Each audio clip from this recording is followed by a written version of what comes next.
I had a toxic friend that I had to completely cut out of my life, and here's why.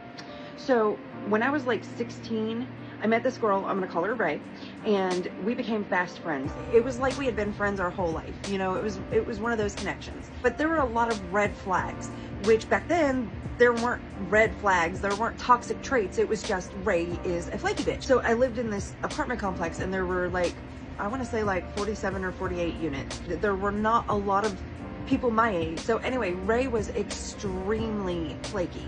So like she would say, I'm gonna go change my shirt and I'll be back in 20 minutes. She lived like 2 buildings down. She'd be like, I'll be back in 20 minutes. And then you just wouldn't see her.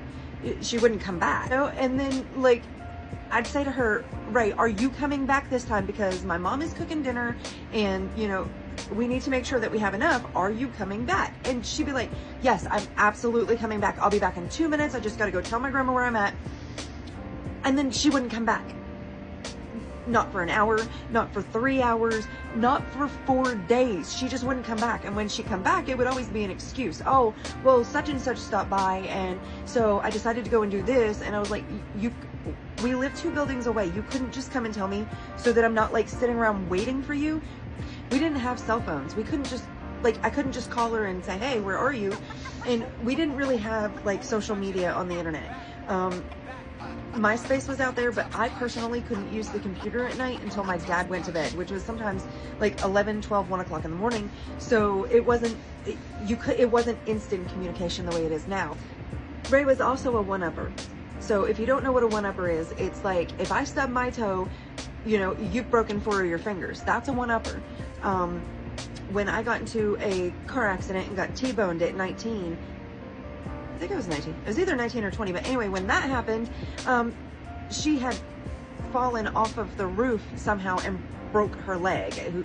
I never got the full story on that. I also never saw a cast. I mean, yeah, so there's that. But anyway, she was also a compulsive liar. So specifically, there were 3 separate times within a course of about a year and a half that the exact same grandmother, I'm gonna call her Grandma Smith, the exact same Grandma Smith died 3 times. Died and funeral. I'm sorry, it's not funny, but it is. Died and funeral 3 times in a year and a half. And when I called her out on it, like the 3rd time, because for the most part, whenever she told her lies, we just kind of let it go because that was just Ray. That was just who she was. She was just a pathological liar and we kind of accepted it.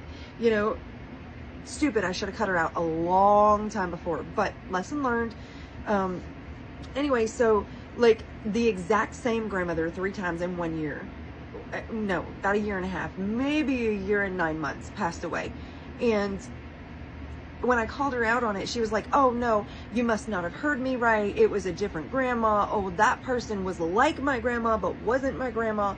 And well, they have the same last name, but you know, they've got a different middle name because they have the same first name too, but they have a different middle name. And so it was like, come on, we know that you're gaslighting us. But it wasn't gaslighting back then. It was just her being her. She was just lying like she always did. Head to the profile for part 2.